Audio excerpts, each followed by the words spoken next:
युवराज कहता है, वो मुझसे गुम हो गया है तो मैं तुम्हें उसके बदले नया रुमाल दे दूंगा। युवराज को अब अपनी ही हरकतों पर बहुत गुस्सा आ रहा था, लेकिन वो रुक भी नहीं रहा था। सुहानी हैरानी से युवराज को देखते हुए कहती है, सर, आपकी तबीयत तो ठीक है ना? सुहानी के मुंह से तबीयत शब्द सुनकर युवराज को फाइनली एक अच्छा आइडिया आता है और वापस से वो अपने एटीट्यूड में सुहानी से कहता है, लिसन, डॉक्टर संदीप जोशी जिन्होंने तुम्हारे लिए मेडिसिन दी थी वो तुम्हारा चेकअप करना चाहते हैं। उन्होंने तुम्हें हॉस्पिटल बुलाया है तो अभी तुम्हें मेरे साथ हॉस्पिटल जाना होगा, इसलिए तुम पुलिस स्टेशन नहीं जा सकती। ये कहकर युवराज चैन की सांस लेता है। युवराज की बात सुनकर सुहानी के पास भी उसे मना करने का ऑप्शन नहीं बचता। वो युवराज से कहती है, हाँ, मुझे भी डॉक्टर से मिलना है। जब से मैंने वो नया मेडिसिन लेना स्टार्ट किया है तब से मुझे अच्छे से नींद नहीं आती। रोज सपने में कुछ अजीब और भयानक चीजें दिखाई देती हैं। कैसी चीजें? युवराज क्यूरियस होकर कहता है। सुहानी जवाब देती है, एक अंधेरी गुफा, एक बूढ़े अघोरी और अस्थियों से भरे 3 कलश। सुहानी का जवाब सुनकर युवराज उसे देखता रह जाता है। ऐसा लग रहा था जैसे वो आपस में कुछ कड़ियां जोड़ने की कोशिश कर रहा है, लेकिन कुछ चीजें उससे छूट रही हैं। बार बार युवराज एक ही सवाल पर आकर रुक जा रहा था और वो सवाल था कि सुहानी अपने सपने में उस साए के शिकार को कैसे देख सकती है। युवराज अपने ख्यालों से बाहर आकर सुहानी से कहता है, ठीक है, चलो कार में बैठो। वो दोनों कार में बैठ जाते हैं और हॉस्पिटल के लिए निकल जाते हैं। इधर निशा और विवेक पुलिस स्टेशन के बाहर परेशान होकर खड़े थे। निशा बार बार अपने हाथ की घड़ी को देख रही थी। वो इरिटेट होकर विवेक से कहती है, क्या यार, पिछले 10 मिनट से हम सुहानी का वेट कर रहे हैं, कहाँ रह गई वो? विवेक कोई जवाब नहीं देता। वो बार बार रोड की तरफ देख रहा है। निशा चिढ़कर विवेक से कहती है, तुम मेरी बात सुन भी रहे हो या नहीं? विवेक कहता है, सुहानी आने ही वाली होगी, जरूर रास्ते में फंस गई होगी। निशा कहती है, अब तक तो उसे आ जाना चाहिए था, अर्नव सर से मिलने का टाइम हो गया है। निशा की बात पूरी होते ही उसका मोबाइल बजता है और वो अपने पॉकेट से अपना मोबाइल निकाल कर देखती है। मोबाइल को देखकर निशा थोड़ी उदास हो जाती है। वो विवेक से कहती है, सुहानी का मैसेज आया है, वो बोल रही है वो अभी नहीं आ सकती, हम दोनों को ही एएसपी सर से बात करनी होगी। निशा की बात सुनकर विवेक नाराजगी के साथ कहता है, अरे यार, ऐसा था तो वो हमें पहले ही बता देती, हम लोग कब से उसका वेट कर रहे हैं। निशा कहती है, अभी इन सब बातों का टाइम नहीं है, चलो अंदर चलते हैं। विवेक निशा की बात से सहमत होता है और वो निशा के साथ पुलिस स्टेशन के अंदर चला जाता है। पुलिस स्टेशन में एंटर करते ही विवेक और निशा एक बड़े से हॉल में पहुंचते हैं।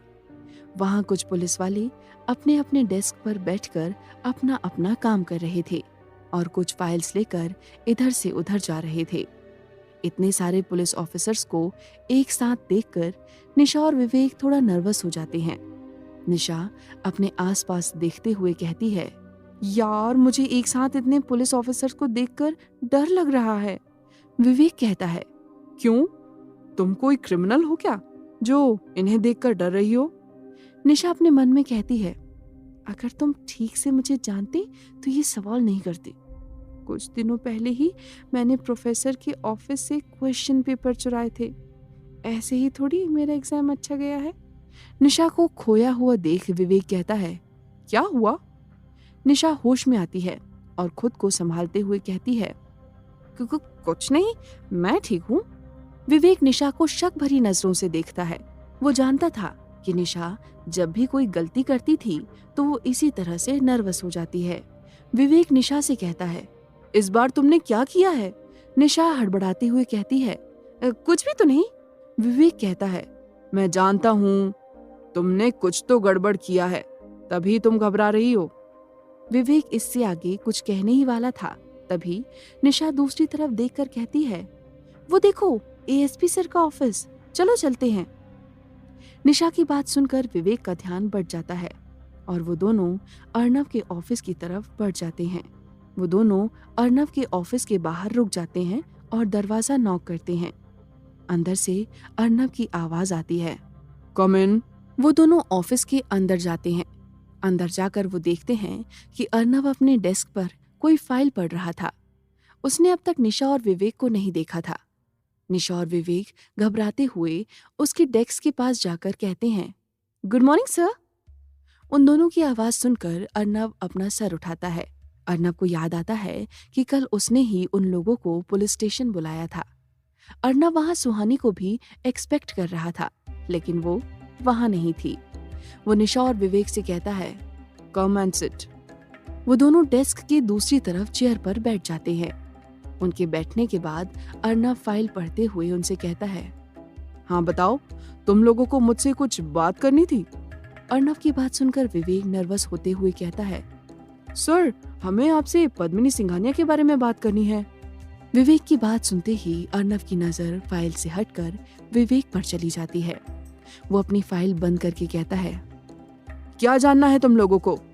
निशा कहती है, सर हमने पद्मिनी सिंघानिया के बारे में पता करने की कोशिश की थी, लेकिन 2007 के पहले वो कहाँ रहती थी इसके बारे में कुछ पता नहीं चला। हमें शक है कि क्या सच में पद्मिनी पहले लंदन में रहती थी या फिर वो शिमला में एक फेक आइडेंटिटी के साथ रह रही है। निशा की बात सुनकर अर्नव हैरान रह जाता है। जब से वो शिमला आया था तब से उसे भी पद्मिनी की आइडेंटिटी पर शक था। अर्नव कहता है, और तुम लोग पद्मिनी सिंघानिया के बारे में क्यों जानना चाहते हो? निशा कहती है, हमें ऐसा लगता है जैसे विशिंग वेल के पास होने वाली मौतों का पद्मिनी सिंघानिया से कनेक्शन है, इसीलिए हम आपसे ये जानना चाहते हैं। अर्नव थोड़ी सख्ती के साथ कहता है, तुम लोगों को ऐसा क्यों लगता है कि मैं तुम लोगों के सवाल का जवाब दूंगा? क्या तुम दोनों मेरे बॉस हो? अर्नव के ऐसा कहने पर निशा और विवेक डर जाते हैं और घबराकर अपना सर नीचे कर लेते हैं। अर्नव आगे कहता है, कौन क्रिमिनल है और कौन नहीं, ये पता करना पुलिस का काम है, तुम्हारा नहीं।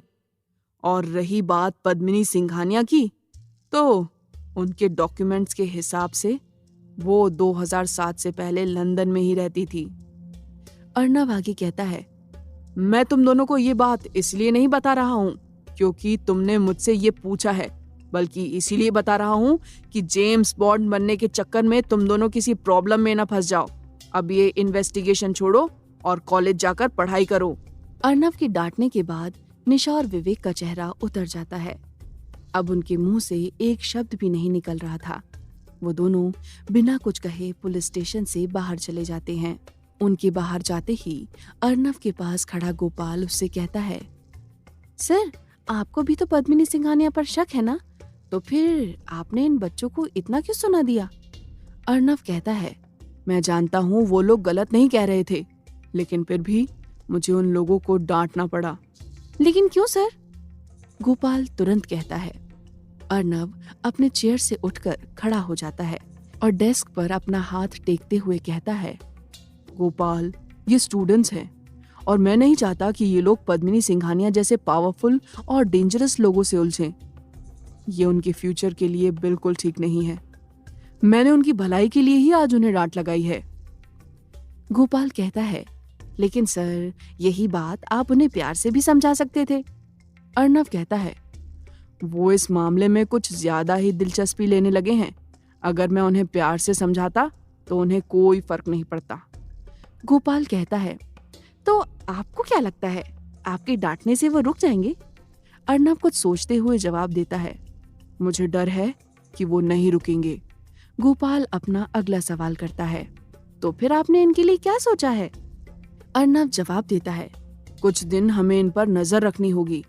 मैं नहीं चाहता कि ये लोग अपने बचपन में कोई गलती करे। गोपाल को भी अर्नव की बात सही लगती है। फिर वो अर्नव से कोई सवाल नहीं करता। इधर युवराज और सुहानी लाइफ केयर हॉस्पिटल में डॉक्टर संदीप जोशी के सामने बैठे थे। डॉक्टर जोशी अपने हाथ में रखी सुहानी की मेडिकल फाइल को देख रहे थे।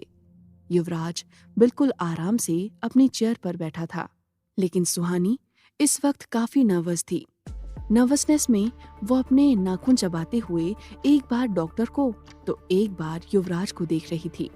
युवराज सुहानी की ये हरकत देख चुका था, लेकिन उसकी नर्वसनेस समझते हुए उससे कुछ नहीं कहता। वैसे भी ऐसा करते हुए सुहानी युवराज को बहुत क्यूट लग रही थी। डॉक्टर जोशी फाइल को बंद करते हुए कहते हैं, मिस सुहानी, आपकी मेडिकल कंडीशन बिल्कुल ठीक है। आपको सपने और विजुअल्स इसलिए दिख रहे हैं क्योंकि आपकी मेमोरी धीरे धीरे वापस आ रही है। और रही बात आपकी नींद की, तो इसके लिए मैंने आपकी मेडिसिन बदल दी है।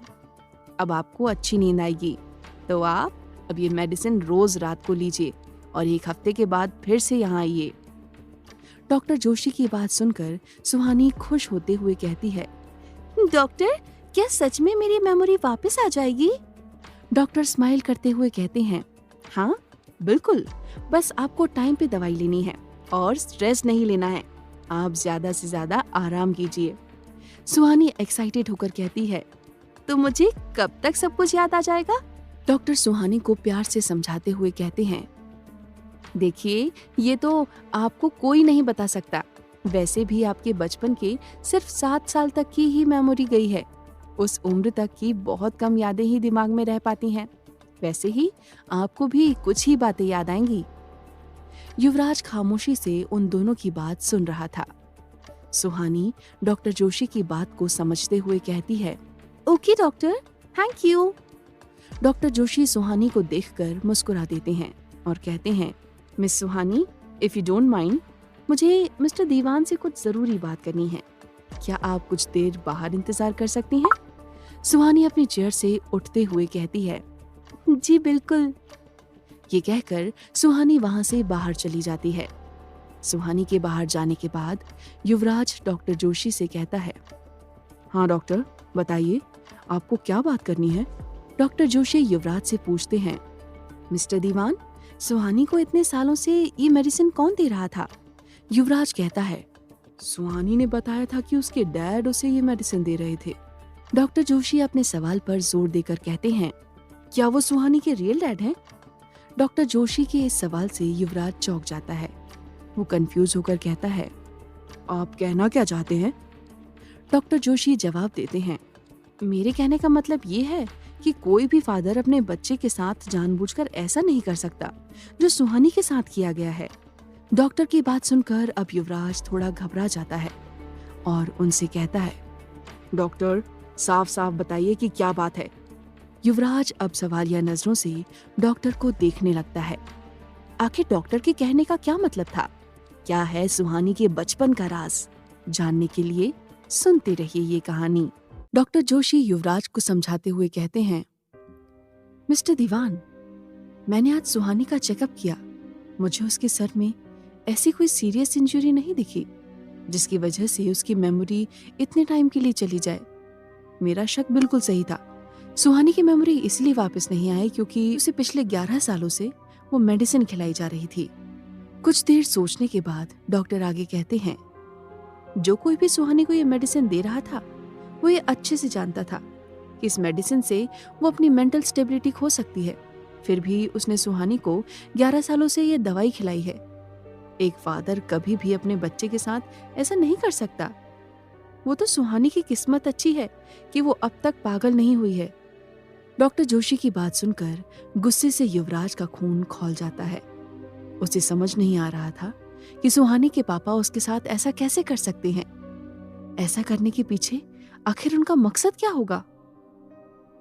युवराज डॉक्टर से कहता है, आपको क्या लगता है सुहानी की मेमोरी कब तक वापस आ सकती है? डॉक्टर जोशी जवाब देते हैं, मैंने पहले ही कहा है कि इस बात का अंदाजा लगाना मुश्किल है, लेकिन शायद 2 से 3 महीने में।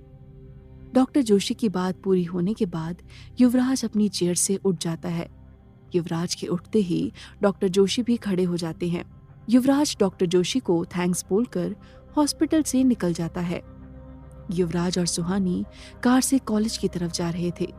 इस वक्त दोनों बिल्कुल खामोश थे। सुहानी अपनी मेमोरी वापस आने की उम्मीद में मुस्कुरा रही थी, तो वहीं युवराज सुहानी के डैड की इस हरकत की वजह जानने की कोशिश कर रहा था। तभी सुहानी का मोबाइल बजता है। सुहानी अपने बैग से अपना मोबाइल बाहर निकाल कर देखती है और खुद से कहती है, अरे पापा का कॉल इस वक्त। ये सुनते ही युवराज अपना ध्यान उस कॉल को सुनने में लगा देता है। सुहानी अपने डैड से बात करने लगती है। सुहानी कहती है, हाँ पापा, मैंने कल रात भी दवा खाई थी। आप रोज रोज एक ही सवाल क्यों करते हो? युवराज को सुहानी और उसके पापा की बात सुनकर उसके पापा पर और भी शक होने लगता है। सुहानी के फोन कट करते ही युवराज उससे कहता है, तुम्हारे डैड का कॉल था? सुहानी खुश होकर कहती है, हाँ। युवराज आगे कहता है, क्या कह रहे थे? सुहानी उसी खुशी के साथ कहती है, पूछ रहे थे कि कल रात मैंने दवाई खाई थी या नहीं। वो मुझे हर रात कॉल करके मेडिसिन लेने के लिए याद दिलाते हैं, लेकिन कल रात वो कॉल नहीं कर पाए थे ना, इसलिए उन्होंने यही पूछने के लिए कॉल किया। मेरे पापा मुझसे बहुत प्यार करते हैं। युवराज सामने देखते हुए धीमी आवाज में कहता है, हाँ वो तो मैंने देख ही लिया है। सुहानी युवराज की बात ठीक से सुन नहीं पाती और कहती है, क्या कहा आपने? युवराज बात को बदलते हुए कहता है, तो क्या तुमने अपने पापा को बता दिया कि तुमने मेडिसिन चेंज कर लिया है? सुहानी कहती है, नहीं, मैंने उन्हें नहीं बताया है। युवराज सुहानी को देखते हुए पूछता है, क्यों? सुहानी एक्साइटेड होकर कहती है, जब मेरी मेमोरी वापस आ जाएगी तो मैं उनको सरप्राइज दूंगी। वो फुसफुसाते हुए कहता है, सरप्राइज नहीं, शॉक मिलेगा उनको। दोपहर के 12 बजे थे। इस वक्त भी पुराना रोड बिल्कुल सुनसान था। पिछले कुछ दिनों से वहां होने वाली मौतों का आंकड़ा बढ़ने लगा था। एक आम इंसान रात को तो दूर, दिन में भी पुराने रोड के आसपास नहीं भटकता था। पुराने रोड से कुछ ही दूर पर जंगल के अंदर विशिंग वेल था। विशिंग वेल के पास ही वहां होने वाले मर्डर्स के विक्टिम्स की डेड बॉडी मिलती थी। उसके चारों तरफ एक बैरियर लगा था, जिसे पुलिस वालों ने लगाया था ताकि कोई भी उस तरफ ना जाए। तभी एक ब्लैक बुलेट बाइक चलते हुए पुराने रोड पर आती है। पुराने रोड से वो बाइक जंगल के अंदर जाने लगती है। जंगल के पथरीले रास्ते पर भी वो बाइक उतनी ही तेजी से चल रही थी जैसे रोड पर। वो बाइक तेजी से चलती हुई विशिंग वेल के पास आकर रुकती है। बाइक की तेज आवाज जंगल में गूंज रही थी। बाइक पर और कोई नहीं बल्कि समायरा बैठी थी। बाइक को स्टैंड पर लगाकर समायरा विशिंग वेल की तरफ बढ़ती है। वो पुलिस के लगाए बैरियर को क्रॉस करते हुए विशिंग वेल के पास आ जाती है। दिन में सूरज की रोशनी में भी विशिंग वेल बहुत भयानक दिखाई दे रहा था। उस कुएं की रेलिंग बड़े बड़े पत्थरों से बनी थी, जो कि 200 साल पुरानी थी। समायरा बिना किसी एक्सप्रेशन के उस विशिंग वेल को ध्यान से देख रही थी। समायरा अपना हाथ कुएं की रेलिंग की तरफ बढ़ाती है और उस पर अपना हाथ रख देती है। विशिंग वेल पर अपना हाथ रखते ही समायरा के चेहरे पर हल्की घबराहट आ जाती है। इसके बाद वो अपनी आंखें बंद कर लेती है। अब समायरा के चेहरे पर शिकन थी। ऐसा लग रहा था जैसे समायरा बंद आंखों से कुछ देख रही है और साथ ही कुछ ढूंढने की कोशिश कर रही है। वो कुछ देर तक विशिंग वेल पर अपना हाथ रखकर आंखें बंद किए हुए खड़ी रहती है। फिर अचानक से उसकी आंखें खुलती हैं और वो अपना हाथ उस विशिंग वेल से हटाते हुए कहती है, मुझे कुछ महसूस क्यों नहीं हो रहा है? समायरा विशिंग वेल के चारों तरफ घूमते हुए उसे बड़े गौर से देखने लगती है, जैसे वो उस रेलिंग पर कुछ ढूंढ रही हो। कुछ ही देर में उसकी नजर एक जगह पर जाकर रुक जाती है। उसे रेलिंग के एक कोने पर अजीब सा निशान दिखता है। उस निशान को देखते ही समायरा की आंखों में चमक आ जाती है। समायरा उस निशान को पास से देखने के लिए नीचे झुक जाती है और मुस्कुराते हुए कहती है, आखिर ये मिल ही गया, अब मैं अपना काम आगे बढ़ा सकती हूँ। ये कहकर समायरा अपना हाथ उस निशान पर रख देती है। उस निशान को छूते ही समायरा को एक जोर का झटका लगता है। वो झटका इतना तेज था कि समायरा कई फीट पीछे जाकर जमीन पर गिर जाती है। एक पल के लिए समायरा की चीख वहां गूंज जाती है। वो अब अपने पीठ के बल पर जमीन पर पड़ी हुई थी। उसे काफी चोट लगी थी और दर्द की वजह से वो हिल भी नहीं पा रही थी। समायरा अपनी पूरी ताकत लगाकर वहीं बैठ जाती है। समायरा की पीठ विशिंग वेल की तरफ थी। दोपहर के 12 बजे थे। तभी अचानक ही वहां का मौसम बदलने लगता है और आसमान में काले बादल छाने लगते हैं, जिसकी वजह से ऐसा लग रहा था जैसे शाम हो गई है। आसपास घना जंगल था जो रोशनी को विशिंग वेल तक पूरी तरह से आने नहीं दे रहा था। वहां ऐसा लग रहा था जैसे दिन ढलने वाला हो।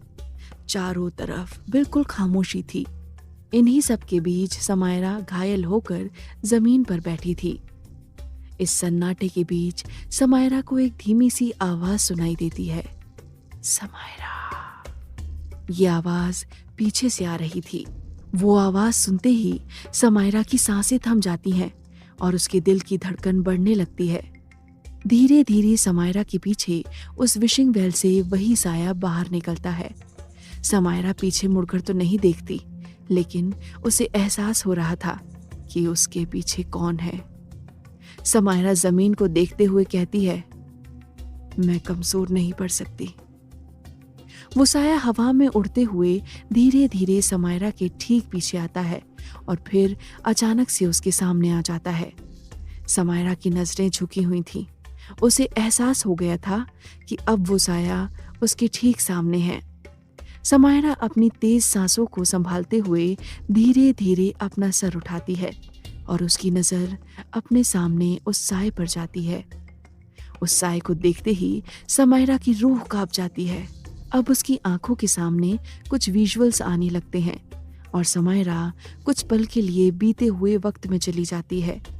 वो देखती है कि 15 साल की एक लड़की विशिंग वेल के पास रोते हुए बैठी थी। उसकी आंखों में दुख से ज्यादा डर था। वो चाहकर भी अपनी जगह से हिल नहीं पा रही थी।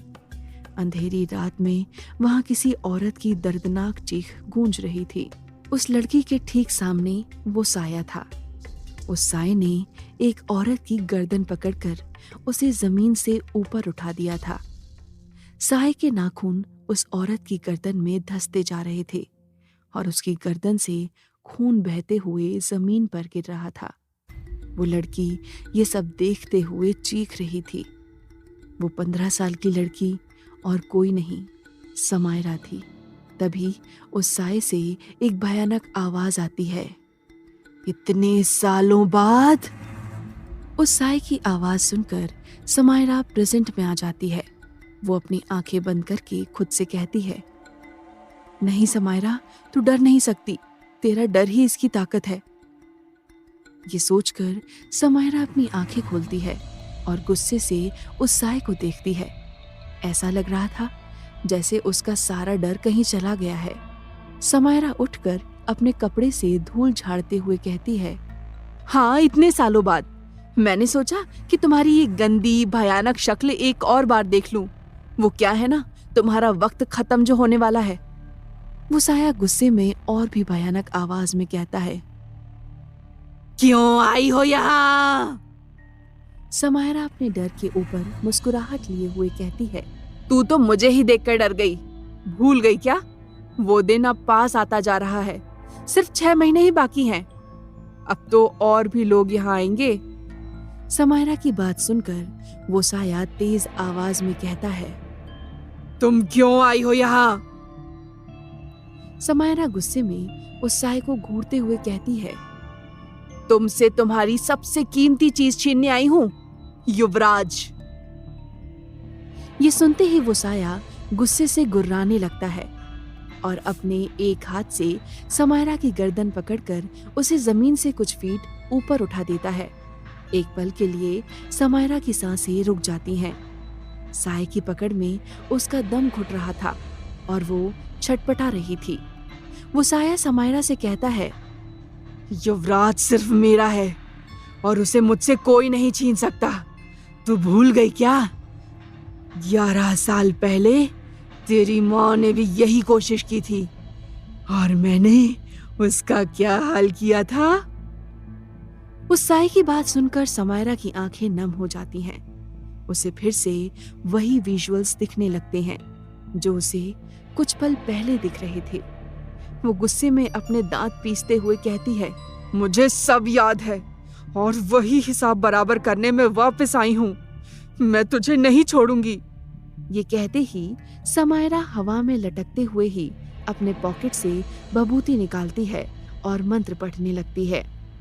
समायरा को मंत्र पढ़ते देख उस साय से आवाज आती है, ये भभूति तुझे मुझसे नहीं बचा सकती। अब इसका मुझ पर कोई असर नहीं होता। उस साय ने काफी देर तक समायरा का गला पकड़ा हुआ था। अब समायरा को सांस भी नहीं आ रही थी। वो अपनी सांसें संभालते हुए कहती है, मुझे पता है इस भभूति का तुम पर कोई असर नहीं होता, लेकिन सिर्फ रात में। तुम्हें क्या लगता है मैं यहाँ दिन में क्यों आई हूँ? ये कहते ही समायरा वो भभूति उस साय के ऊपर उड़ा देती है। जैसे ही भभूति उस साय पर पड़ती है, उसकी पकड़ समायरा की गर्दन से छूट जाती है और वो नीचे गिर जाती है। साया हवा में कुछ कदम पीछे हो जाता है। जमीन पर गिरते ही समायरा फुर्ती से उठती है और दौड़ते हुए अपने बाइक की तरफ बढ़ती है। अपने बाइक के पास पहुंचकर वो बाइक स्टार्ट करके तेजी से आगे बढ़ जाती है। समायरा जंगल के ऊबड़ खाबड़ और पथरीले रास्ते पर तेजी से बाइक भगा रही थी। जैसे ही वो जंगल से बाहर रोड पर पहुंचने वाली होती है, उसके पीछे से एक घूमती हुई कटार आती है और समायरा के पीठ पर घुस जाती है। उस कटार के लगते ही समायरा दर्द से कराह उठती है और उसका बैलेंस बिगड़ जाता है। समायरा की बाइक एक पेड़ से टकरा जाती है और वो हवा में उछलकर पुराने रोड पर आ रही एक कार के सामने गिर जाती है। किसी को कार के सामने गिरते देख कार का ड्राइवर फौरन ब्रेक लगा देता है और समायरा कार के नीचे आने से बच जाती है। वो कार अर्नव की थी, जिसे अमन चला रहा था। समायरा को अपनी गाड़ी के सामने देखकर अर्नव के साथ साथ गोपाल और अमन भी सकते में आ जाते हैं। क्या होगा जब अर्नव और समायरा का सामना होगा? क्या अर्नव समायरा की जान बचा पाएगा? जानने के लिए सुनते रहिए ये कहानी।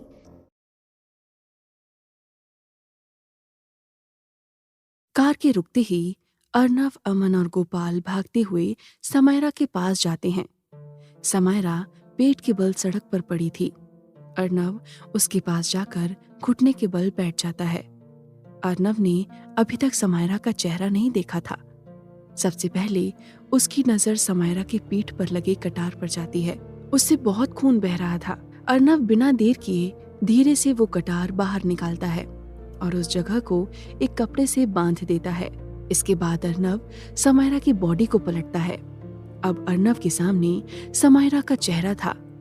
उसका चेहरा देखते ही अर्नव हैरान रह जाता है। उसे याद आता है कि कुछ दिनों पहले इसी रोड पर समायरा ने ही अर्नव की जान बचाई थी।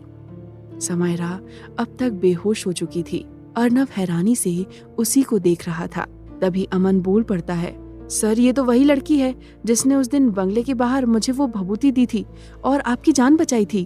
अमन की बात सुनकर अर्नव और भी हैरान रह जाता है।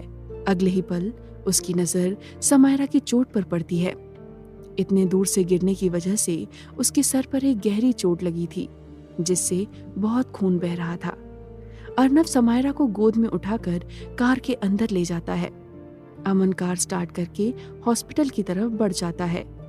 इधर सुहानी हॉस्पिटल से कॉलेज आकर निशा और विवेक को ढूंढ रही थी। उन्हें ढूंढते हुए जब वो कैंटीन पहुंचती है, वो देखती है कि निशा और विवेक वहां मुंह लटकाए बैठे थे। उनके हाथ में कॉफी मग था, लेकिन वो दोनों उसे पी नहीं रहे थे। ऐसा लग रहा था जैसे दोनों को कोई गहरा सदमा लगा हो। सुहानी उनके पास जाकर एक चेयर पर बैठ जाती है। सुहानी को देखकर वो दोनों और भी नाराज हो जाते हैं। सुहानी उन दोनों से कहती है, क्या हुआ? तुम दोनों का मुंह गुब्बारे की तरह क्यों फूला हुआ है? विवेक चिढ़ते हुए कहता है, तुम कहाँ थी और पुलिस स्टेशन क्यों नहीं आई? तुम्हें पता है वहां हमारे साथ क्या हुआ? सुहानी हड़बड़ाते हुए कहती है, क्या हुआ? निशा भी चिढ़कर कहती है, छोड़ो विवेक, हमें से बात ही नहीं करनी है। सुहानी माफी मांगते हुए कहती है, अरे सॉरी यार, मैं वहां नहीं आ पाई। तुम दोनों इतना क्यों गुस्सा हो रहे हो? विवेक गुस्से में कहता है, गुस्सा क्यों हो रहे हैं? तुम्हें पता है एएसपी सर ने हमें कितना सुनाया है? कुछ इन्फॉर्मेशन तो मिली नहीं, उल्टा हम अपनी इंसल्ट करा के आ गए। सुहानी हैरानी से कहती है, क्या तुम दोनों को वहां डांट पड़ गई? निशा फिर से चिढ़ते हुए कहती है, हाँ, एएसपी सर ने हमें बुरी तरह से सुना दिया और इन सब चीजों से दूर रहने की वार्निंग भी दे दी।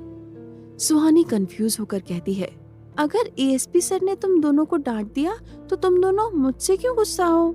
निशा कहती है, क्योंकि तू वहां नहीं थी और तुझे डांट नहीं पड़ी। ये मिशन तो हम तीनों का है, तो डांट भी तो बराबर पड़नी चाहिए ना।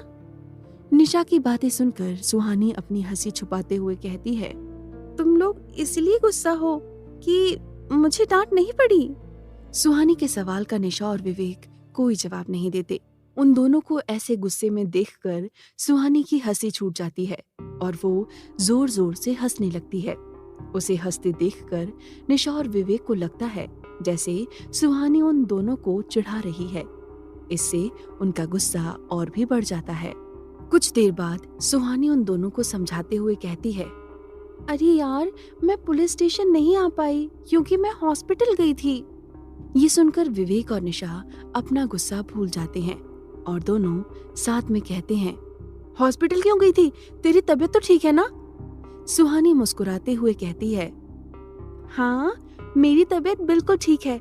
मैं हॉस्पिटल इसलिए गई थी क्योंकि सुहानी निशा और विवेक को सारी बातें बता देती है।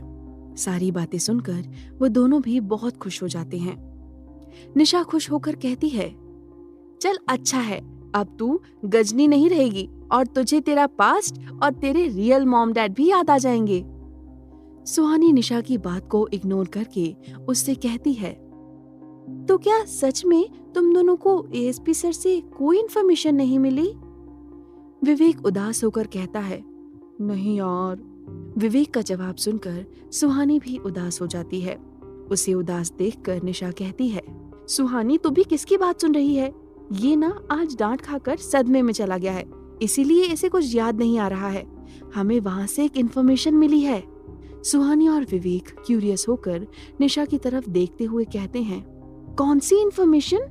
निशा अपना सर टेबल की तरफ झुकाते हुए धीरे से कहती है, यही कि डॉक्यूमेंट्स के हिसाब से पद्मिनी सिंघानिया 2007 से पहले लंदन में रहती थी।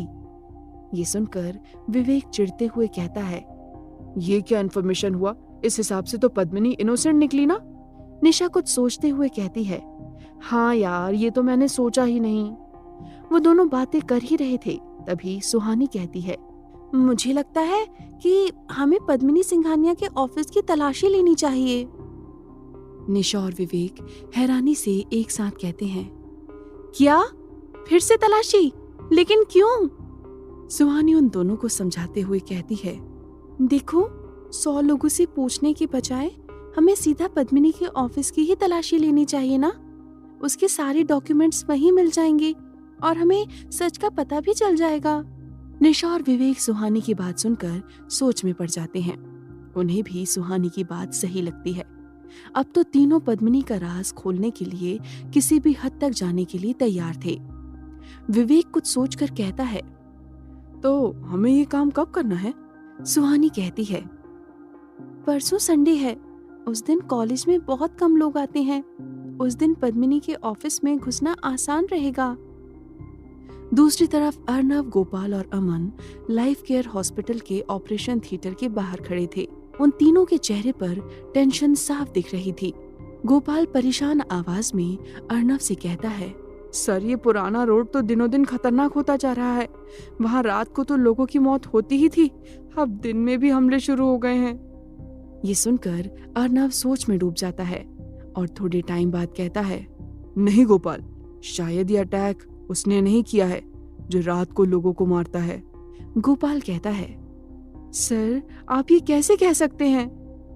अर्नव आगे कहता है, गोपाल, इससे पहले जो मौतें हो रही थीं, उनकी गर्दन पर एक अजीब सा निशान होता था जो शायद किसी जानवर का होगा, लेकिन इस लड़की पर किसी ने चाकू से हमला किया है, वो भी पीछे से। शायद ये उस हमलावर से भागने की कोशिश कर रही थी और उसने इस पर पीछे से अटैक किया हो।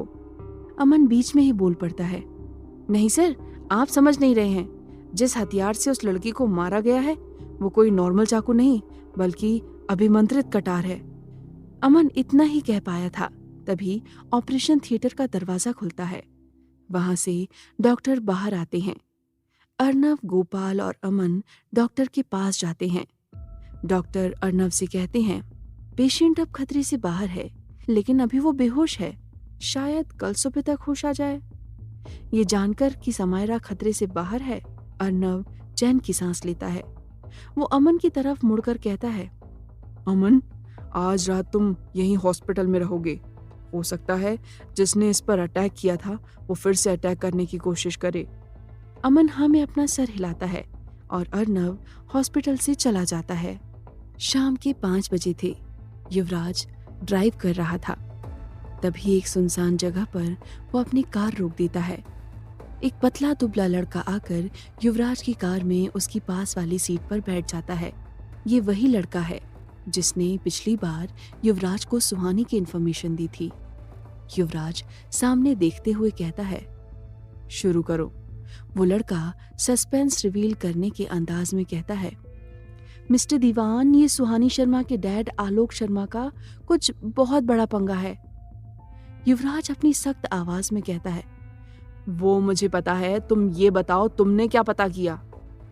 युवराज के इस एटीट्यूड से उदास होकर वो लड़का कहता है, मिस्टर दीवान, पिछले कई दिनों से मैंने आलोक शर्मा पर नजर रखी थी। जब मैंने उसके बारे में पता किया तो मुझे पता चला कि वो एक गवर्नमेंट स्कूल में टीचर है और उसकी सैलरी कुछ 50,000 है। युवराज गुस्से में कहता है, क्या बकवास कर रहे हो? मैंने उसकी सैलरी पता करने के लिए तुम्हें उसके पीछे नहीं लगाया था। युवराज का गुस्सा देखकर वो लड़का घबराते हुए उससे कहता है, मिस्टर दीवान, आप पहले मेरी पूरी बात तो सुनिए। युवराज अपना गुस्सा कंट्रोल करते हुए कहता है, ठीक है, बोलो। युवराज को शांत होते देख वो लड़का कुछ रिलैक्स होता है और कहता है, मिस्टर दीवान, आलोक शर्मा की सैलरी तो 50,000 है, लेकिन उसकी लाइफस्टाइल 50,000 वाली नहीं है। युवराज कंफ्यूज होकर उस लड़के को देखता है। वो लड़का आगे कहता है, आलोक शर्मा का घर बहुत ही लग्जरियस है। उसके पास 2 लग्जरी कार भी हैं, जो कोई नॉर्मल टीचर अफोर्ड नहीं कर सकता। उसके पूरे परिवार की लाइफस्टाइल बहुत ही हाई फाई है। युवराज अब सोच में पड़ जाता है। उसे ये सब बहुत अजीब लग रहा था। युवराज को याद आता है कि इस सेमेस्टर से पहले सुहानी बहुत नर्वस थी। उसे डर था कि अगर उसके 95% से कम आए तो उसकी स्कॉलरशिप चली जाएगी और वो अपनी पढ़ाई कंटिन्यू नहीं कर पाएगी। हॉस्पिटल के लिए भी सुहानी पैसों की वजह से ही झिझक रही थी। युवराज अपने मन में कहता है, अगर सुहानी के डैड इतने अमीर हैं तो सुहानी को पैसे की कमी कैसे हो सकती है? और उसका लाइफस्टाइल भी बहुत ही सिंपल है। उसे देखकर लगता नहीं कि उसके पेरेंट्स इतने रिच हैं। युवराज अपने ख्यालों में ही खोया था। तभी वो लड़का युवराज के चेहरे के सामने अपना हाथ हिलाते हुए कहता है, मिस्टर दीवान, आप कहाँ खो गए? उस लड़के की आवाज से युवराज प्रेजेंट में आ जाता है। युवराज कहता है, हाँ तो क्या कह रहे थे तुम? वो लड़का सस्पिशियस आवाज में धीरे से कहता है, मिस्टर दीवान, मैं कई दिनों से उसके घर के बाहर रुककर उस पर नजर रख रहा था। एक रात वहां एक अजीब बात हुई। युवराज कहता है, कौन सी बात? वो लड़का उस रात के बारे में बताते हुए कहता है, मैं आलोक शर्मा के घर से कुछ दूर अपनी कार पार्क करके उस पर नजर रख रहा था। उस वक्त रात के 1 बज रहे थे और मैं अपनी कार में बैठकर बर्गर खा रहा था। ये सुनकर युवराज के चेहरे पर इरिटेशन वाले एक्सप्रेशन आने लगते हैं। युवराज के एक्सप्रेशन पर बिना ध्यान दिए हुए वो लड़का आगे कहता है, तभी मैंने देखा एक लंबा चौड़ा आदमी जिसने एक लंबी सी ब्लैक जैकेट पहनी हुई थी, आलोक शर्मा के घर के पास आकर रुक गया। वहां आसपास काफी अंधेरा था और उसने चेहरे पर मास्क लगाया था, इसलिए मैं उसका चेहरा नहीं देख पाया।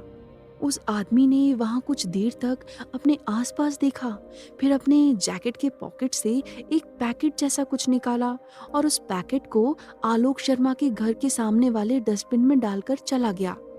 युवराज फौरन बोल पड़ता है, क्या था उस पैकेट में?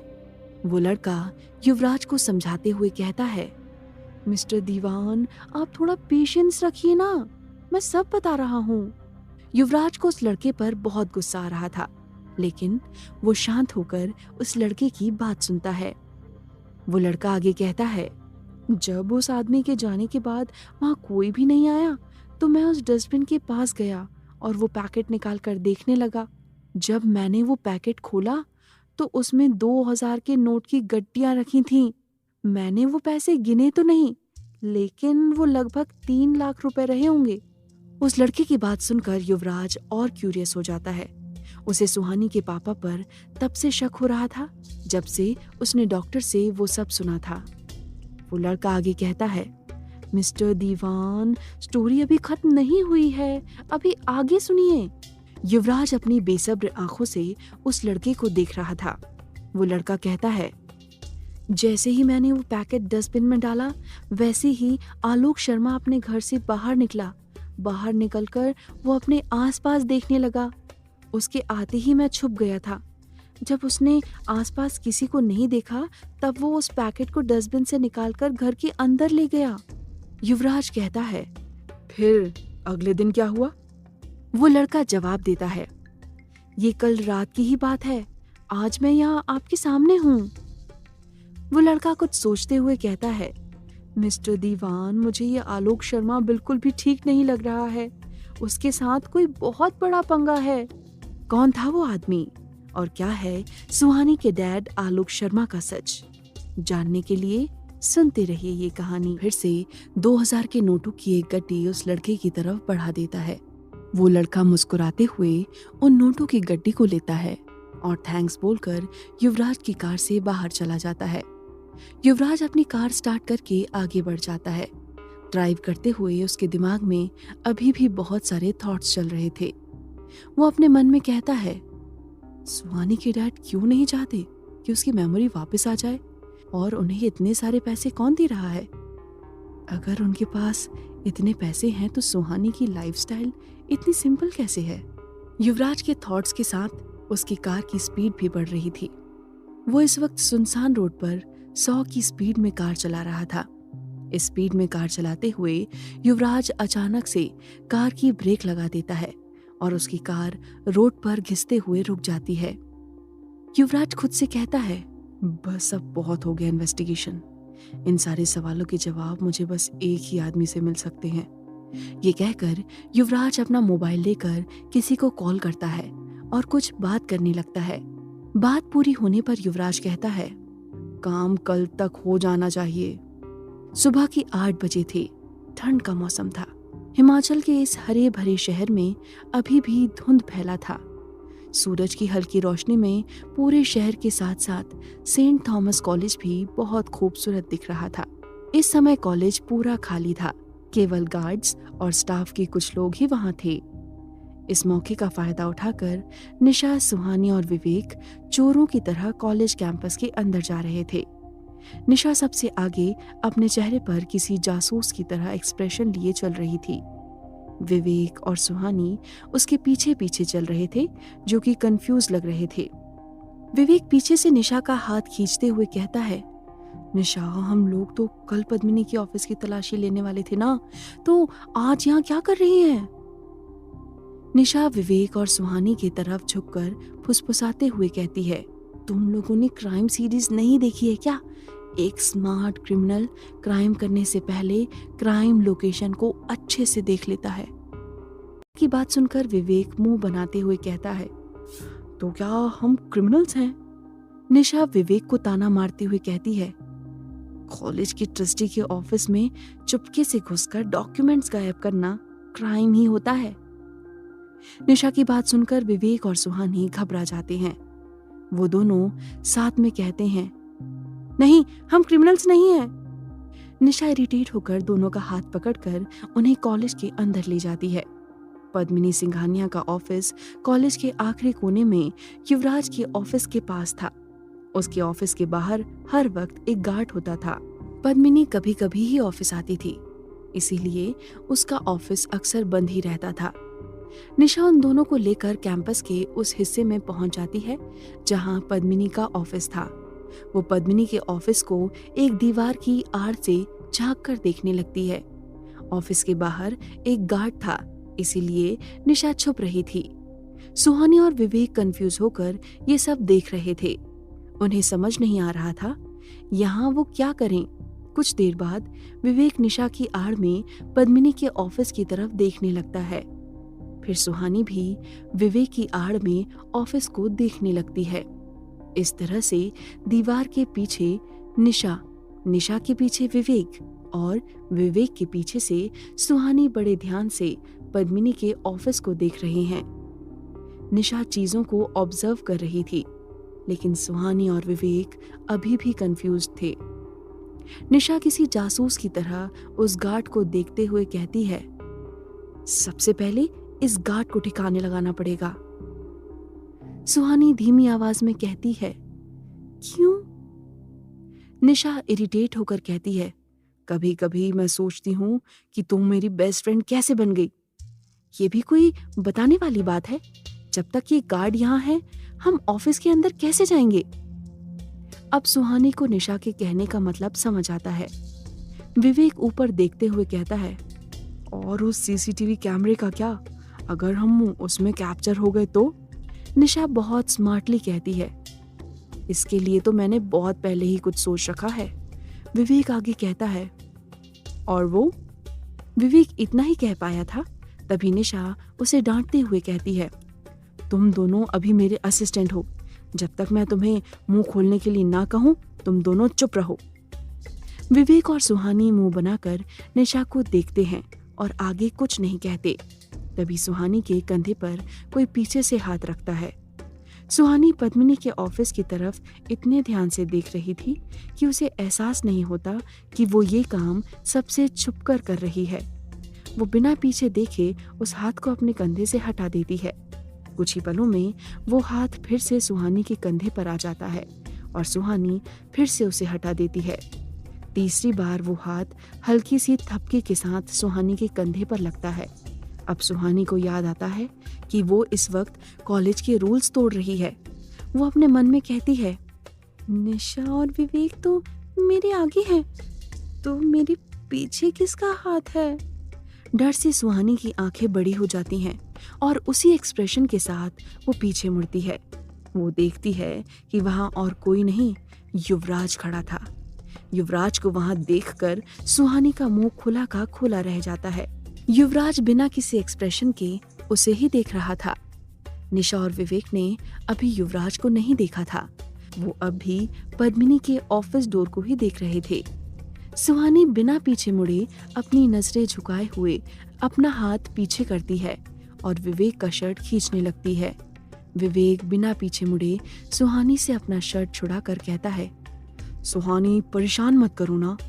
सुहानी फिर से विवेक की शर्ट खींचती है।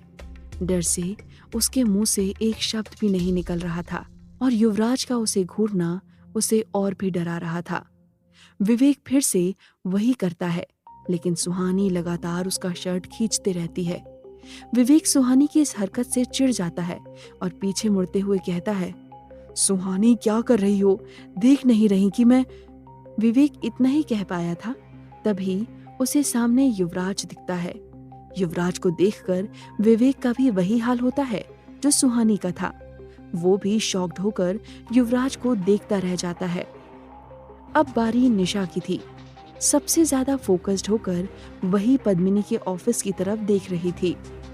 विवेक पीछे से निशा के कंधे पर थपकी देकर घबराते हुए कहता है, निशा। निशा कोई जवाब नहीं देती और विवेक का हाथ झटक देती है। विवेक फिर से वही करता है और निशा से सेम रिस्पॉन्स मिलता है।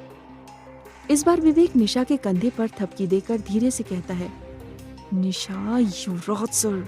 निशा बिना पीछे मुड़े कहती है, अरे यार, युवराज सर को बाद में देख लेंगे, अभी मुझे यहाँ देखने दो। निशा के इस जवाब से सुहानी और विवेक की सिट्टी पिट्टी गुम हो जाती है। उनके सामने युवराज जो खड़ा था। युवराज अपनी कोल्ड वॉइस में कहता है, तुम चाहो तो मुझे अभी देख सकती हो। युवराज के ऐसा कहते ही निशा की सांसें रुक जाती हैं और डर से उसकी आंखें लगभग बाहर आ जाती हैं। वो युवराज की आवाज अच्छे से पहचानती थी। बिना पीछे मुड़े ही निशा की हालत खराब हो गई थी। निशा अपने चेहरे पर युवराज का डर लिए हुए पीछे मुड़ती है। सामने युवराज शांत खड़ा था और उसके पास सुहानी और विवेक अपना सर झुकाए खड़े थे। निशा भी वहां अपना सर झुकाकर खड़ी हो जाती है। कुछ ही पलों में निशा अपनी बाईं तरफ देखती है और जोर से कहती है, हाँ ऋचा, मैं बस आ रही हूँ। ये कहते ही निशा बड़ी तेजी से वहां से भाग जाती है, जबकि उसे किसी ने भी आवाज नहीं लगाई थी। निशा के इस तरह से जाते ही विवेक भी निशा की तरफ देखते हुए कहता है, हाँ निशा, मैं भी आ रहा हूँ। ये कहकर विवेक निशा से भी डबल स्पीड से भाग जाता है। सुहानी उन दोनों को ऐसे जाते देखकर हैरान रह जाती है। उसने कभी नहीं सोचा था कि उसके दोस्त इस मुश्किल वक्त में उसे इस तरह से धोखा दे देंगे। अब वहां केवल युवराज और सुहानी थे। युवराज की तीखी नजर सुहानी पर थी। सुहानी भी उन दोनों की तरह वहां से भागने का फैसला लेती है, लेकिन जैसे ही वो भागने के लिए अपने कदम बढ़ाती है, उसका पैर मुड़ जाता है और वो लड़खड़ा जाती है। इससे पहले सुहानी लड़खड़ा कर गिरती, युवराज उसका हाथ पकड़ लेता है और अगले ही पल उसे जोर से अपनी तरफ खींच लेता है। सुहानी युवराज की बाहों में आ जाती है। अब युवराज का एक हाथ सुहानी की कमर पर था और उसका चेहरा ठीक सुहानी के सामने। वो दोनों एक दूसरे के बेहद नजदीक थे और एक दूसरे की आंखों में देख रहे थे। युवराज की नजर सुहानी के मासूम चेहरे पर थी। सुहानी के चेहरे पर बार बार उसके बाल आ रहे थे, जो युवराज को परेशान कर रहे थे। युवराज उन बालों को सुहानी के चेहरे से हटाने के लिए अपना दूसरा हाथ आगे बढ़ाता है। जैसे ही वो सुहानी के चेहरे को छूने वाला था, उसे कुछ याद आता है और अगले ही पल वो सुहानी को छोड़कर अपने कदम पीछे ले लेता है। युवराज के ऐसा करने पर सुहानी भी जैसे होश में आती है। वो दोनों अनकंफर्टेबल होकर इधर उधर देखने लगते हैं। उन दोनों को ही समझ नहीं आ रहा था कि अब क्या कहें। तभी युवराज बात को संभालते हुए बनावटी गुस्से के साथ कहता है, तुम्हें और कोई काम नहीं है क्या, जो जगह जगह गिरती रहती हो? सुहानी अपना मुंह बनाकर कहती है, क्या? युवराज गुस्से में ही कहता है, मतलब ये कि तुम कभी जंगल में भेड़िए के सामने गिर जाती हो, तो कभी मेरी कार के सामने, और जब आज तुम्हें कुछ नहीं मिला तो प्लेन फ्लोर पर गिरने लगी। सुहानी खामोश हो जाती है और वो बस अपना सर नीचे किए खड़े रहती है। युवराज आगे कहता है, तुम्हें सुनाई नहीं दे रहा है? मैं कुछ कह रहा हूँ। सुहानी अब भी सर झुकाए खड़ी थी। युवराज के कई बार कहने के बाद भी वो अपना सर ऊपर नहीं उठाती। उसे ऐसे देखकर युवराज को एहसास होता है कि शायद उसने सुहानी को कुछ ज्यादा ही डांट दिया है। अब उसे सुहानी के लिए बुरा फील हो रहा था और खुद पर गुस्सा आ रहा था। सुहानी का इस तरह से सर झुकाए खड़े रहना युवराज को अच्छा नहीं लग रहा था। वो सुहानी के कंधे पर हाथ रखकर कहता है, क्या हुआ, तुम ठीक हो? सुहानी अपना सर उठाकर मायूसी के साथ कहती है, युवराज सर, मेरी सैंडल। ये सुनकर युवराज कंफ्यूजन के साथ कहता है, व्हाट? सुहानी युवराज से अपनी नजर हटाकर फिर से नीचे देखने लगती है। वो नीचे झुककर अपने पैर से अपनी टूटी हुई सैंडल निकालती है और उस सैंडल को युवराज के सामने लाकर मायूसी के साथ कहती है, मेरी सैंडल टूट गई। युवराज अजीब से एक्सप्रेशन के साथ अपने मन में कहता है, इसका मतलब ये अपना सर झुकाकर अपनी टूटी सैंडल को देख रही थी और मुझे लगा, ओह गॉड, ये लड़की पागल है क्या? युवराज अब तक ये सोचकर गिल्टी फील कर रहा था कि उसके डांटने की वजह से सुहानी उदास हो गई है, लेकिन सुहानी अपनी सैंडल टूटने की वजह से दुखी थी। सुहानी वहां उदास होकर अपने हाथ में रखे सैंडल को ही देख रही थी। युवराज इरिटेट होकर कहता है, सिर्फ तुम्हारी एक सैंडल टूटी है, दुनिया खत्म नहीं हुई है। सुहानी कंफ्यूज होकर खुद से ही कहती है, इतनी जल्दी कैसे टूट गई? अभी तो इसे बस 2 साल ही हुए हैं। युवराज हैरान होकर कहता है, तुम इसे 2 साल से पहन रही हो? सुहानी एक्साइटेड होकर कहती है, हाँ, 2 साल पहले पापा ने मुझे मेरे बर्थडे पर ये सैंडल गिफ्ट किया था। ये सुनकर युवराज 2 गुनी हैरानी के साथ कहता है, तुम्हारे डैड ने तुम्हें बर्थडे पर तुम्हें ये सैंडल गिफ्ट किया था? सुहानी युवराज की बातों पर ध्यान नहीं देती। वो बस उस टूटे हुए सैंडल को अपने हाथ में पकड़े हुए चारों तरफ से देखती रहती है। क्या युवराज सुहानी और उसके दोस्तों के इरादे को जान पाएगा? क्या होगा जब सुहानी को पता चलेगा अपने पापा का सच? जानने के लिए सुनते रहिए ये कहानी। सुहानी कंफ्यूज होकर खुद से बड़बड़ाते हुए कहती है, मुझे समझ नहीं आ रहा है कि ये इतनी जल्दी कैसे टूट सकती है। युवराज सुहानी को ताना मारते हुए कहता है, आई एम सॉरी कि तुम उस सैंडल का तीसरा बर्थडे नहीं मना पाई। सुहानी अभी युवराज की बातों पर ध्यान नहीं देती और उस सैंडल को ही कंफ्यूज होकर देखती रहती है। सुहानी की ये हरकत देखकर युवराज इरिटेट हो जाता है और वहां से चला जाता है। इधर लाइफ केयर हॉस्पिटल में समायरा एडमिट थी। ऑपरेशन हो जाने के बाद से उसे अभी तक होश नहीं आया था। वो हॉस्पिटल के एक प्राइवेट रूम में अपने बेड पर सो रही थी। उसके बेड के पास ही एक चेयर रखी थी जिस पर अमन कल रात से बैठा था। वहां बैठे बैठे अमन कब से जमाई लिए जा रहा था। उसे देखकर ऐसा लग रहा था जैसे वो हफ्तों से सोया नहीं था। कुछ देर में वहां अर्नव और गोपाल आ जाते हैं। उनके आते ही अमन अपनी चेयर से उठकर अर्नव को सल्यूट करता है। अर्नव समायरा की तरफ देखते हुए कहता है, क्या इसे अभी तक होश नहीं आया? अमन जवाब देता है, नहीं सर, ऑपरेशन के बाद से अब तक इन्हें होश नहीं आया है। अर्नव अमन से अगला सवाल करता है, क्या रात में किसी ने इस पर फिर से अटैक करने की कोशिश की? अमन ना में अपना सर हिलाते हुए कहता है, नहीं सर, मैं पूरी रात इनके पास ही बैठा था। इन पर किसी ने भी अटैक करने की कोशिश नहीं की। अर्नव अमन की तरफ देखता है। पूरी रात हॉस्पिटल में ड्यूटी करने की वजह से वो सो नहीं पाया था। नींद उसकी आंखों में साफ दिख रही थी। अर्नव अमन की ये हालत समझ जाता है और उसके कंधे पर हाथ रखकर कहता है, तुम पूरी रात जागे हो, घर जाकर थोड़ा आराम कर लो। अमन कब से अर्नव के मुंह से बस यही सुनना चाह रहा था। वो अर्नव को सल्यूट करके तुरंत हॉस्पिटल से चला जाता है। अमन के जाने के बाद अर्नव और गोपाल समायरा को देखने लगते हैं। गोपाल अर्नव से कहता है, सर, आपको क्या लगता है इतनी खूबसूरत लड़की पर इतनी बेरहमी से किसने हमला किया होगा? अर्नव तिरछी नजरों से उसे देखता है। अर्नव को ऐसे देखकर गोपाल उससे अपनी नजरें चुराने लगता है। समायरा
बल्कि गुरु माँ का होगी। 11 साल की समायरा मासूमियत के साथ उस औरत से कहती है, लेकिन क्यों माँ? वो औरत समायरा को प्यार से समझाती है, क्योंकि आज से मैं तुम्हें ये तंत्र विद्या सिखाने वाली हूँ। इसका मतलब ये है कि आज से मैं तुम्हारी गुरु हूँ। इसके बाद समायरा के सपने से ये सीन गायब होने लगता है। अब समायरा को एक और सीन दिखता है। इस समय समायरा 15 साल की थी। वो अपनी माँ के साथ उसी जगह बैठी थी और हवन कुंड के सामने कोई तांत्रिक क्रिया कर रही है। क्रिया पूरी होते ही उसकी माँ खुश होकर कहती है, शाबाश समायरा, तुम बहुत होनहार हो। तुम तो मेरी उम्मीदों से कहीं जल्दी सीखती जा रही हो। मैं चाहती हूँ कि तुम सबसे शक्तिशाली तांत्रिक बनो। समायरा मुस्कुराते हुए कहती है, जी गुरु माँ, मैं इसके लिए बहुत मेहनत करूंगी। समायरा की माँ कुछ सोचते हुए कहती है, सिर्फ मेहनत ही नहीं समायरा, तुम्हें एक इंसान की भी जरूरत है जिससे तुम्हें बहुत सी शक्तियां मिल सकती हैं। समायरा हैरानी से कहती है, कौन है वो इंसान?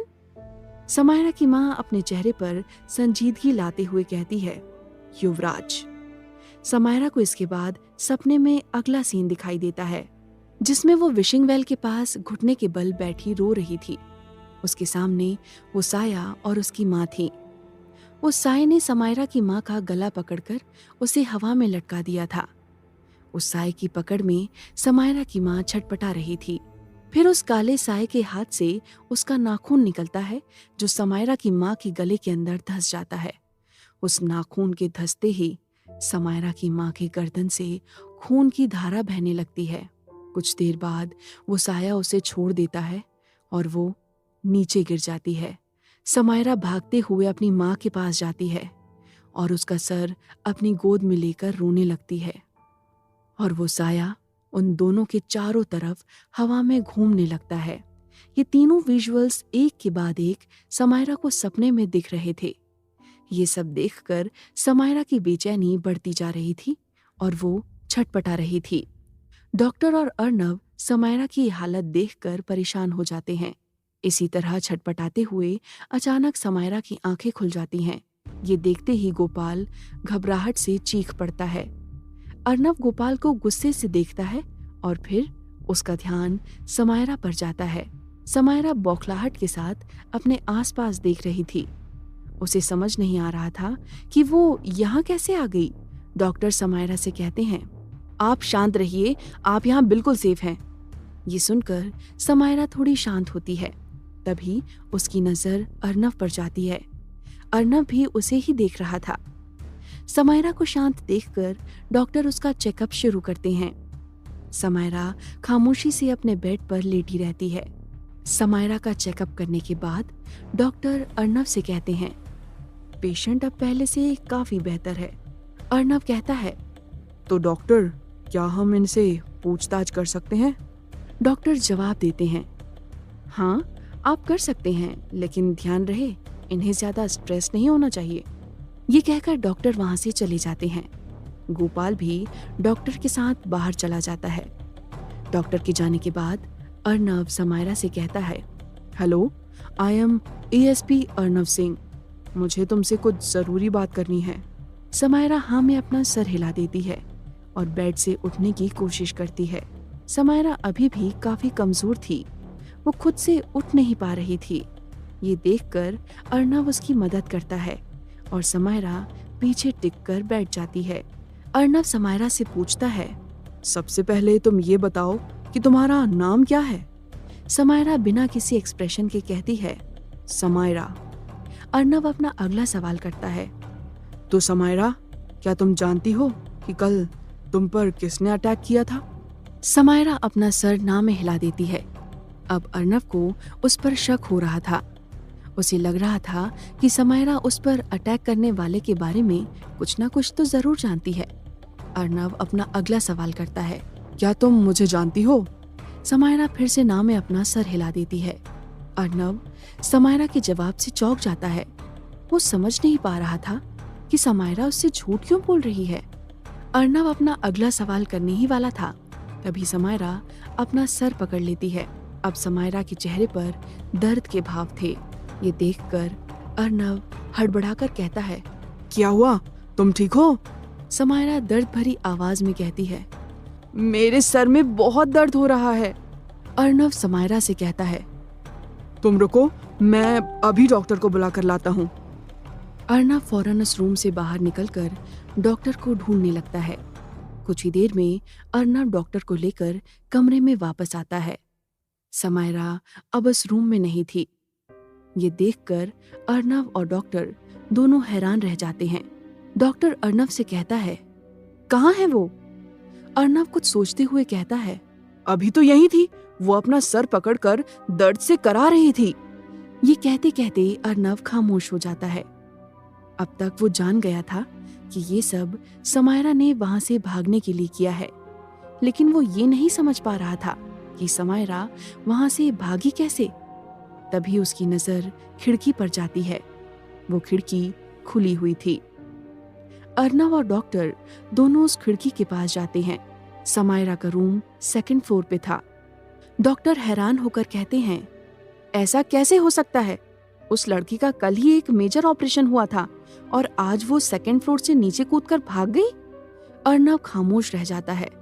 उसके पास भी डॉक्टर के सवाल का कोई जवाब नहीं था। अर्नव सोच में पड़ जाता है और कहता है कि समायरा ने मुझे पहचानने से इनकार क्यों कर दिया और इस हालत में वो हॉस्पिटल से क्यों भागी? इधर समायरा सुनसान सड़क पर लड़खड़ाते हुए चल रही थी। उसकी बॉडी काफी कमजोर हो गई थी। वो चलते हुए हाँफ रही थी। हॉस्पिटल के 2nd फ्लोर से वो पाइप की मदद से नीचे उतरी थी। इस वजह से उसके पैरों में भी चोट आई थी। सड़क पर चलते हुए समायरा खुद से कहती है, वो साया पहले से कई ज्यादा ताकतवर हो चुका है। उसे खत्म करने के लिए मुझे उनकी जरूरत पड़ेगी। उनकी मदद के बिना मैं उस साये के सामने 1 मिनट भी नहीं टिक सकती। समायरा की हालत काफी खराब थी।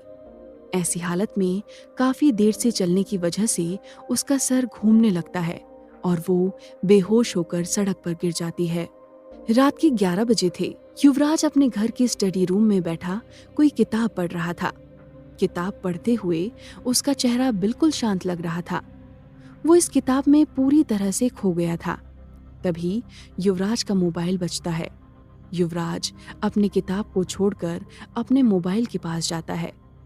जैसे ही वो मोबाइल की तरफ देखता है, उसके चेहरे के भाव बदल जाते हैं।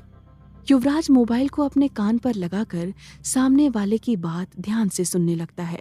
बात खत्म होते ही वो कॉल कट करके टेबल पर रखी अपनी कार कीज उठाता है और घर से बाहर चला जाता है।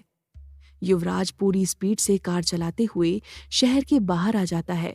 वो एक बिल्डिंग के बाहर अपनी कार रोकता है और बिल्डिंग के अंदर चला जाता है।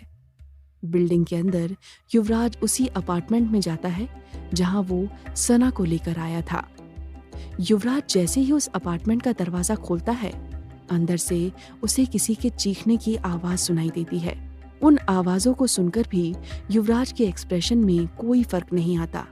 युवराज उस अपार्टमेंट के अंदर चला जाता है। अंदर जाकर वो देखता है कि वहां 10-12 आदमी ब्लैक टी-शर्ट और पैंट पहने खड़े थे। दिखने में वो बॉडी बिल्डर लग रहे थे।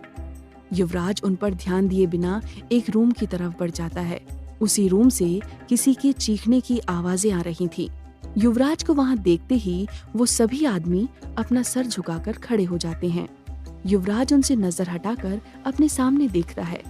सामने कुर्सी पर कोई बंधा हुआ था, जिसका चेहरा काले कपड़े से ढका था। कुर्सी पर बंधे होने के बावजूद वो आदमी अपने हाथ पैर मारते हुए चीख रहा था।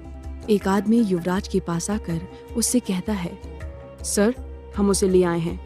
वो 6 फीट 2 इंच की हाइट का एक सांवला सा आदमी था, जो युवराज की सिक्योरिटी टीम का हेड था। उस आदमी का नाम रॉबिन था। युवराज बिना कुछ कहे कमरे के एक हिस्से की तरफ देखता है। दीवार के पास एक कुर्सी रखी थी, जिस पर एक आदमी बैठा था। उस आदमी को रस्सी की मदद से कुर्सी के साथ बांधा गया था। उसका सर एक काले कपड़े से ढका हुआ था और वो आदमी कब से छटपटाए जा रहा था। उस आदमी के सामने एक छोटा सा टेबल रखा था। कौन था वो आदमी और क्यों लाया गया था युवराज ने उसे? कौन है समायरा और वो अर्नव से क्यों भाग रही है? क्या वजह थी समायरा ने 2 बार अर्नव की जान बचाई? जानने के लिए सुनते रहिए ये कहानी।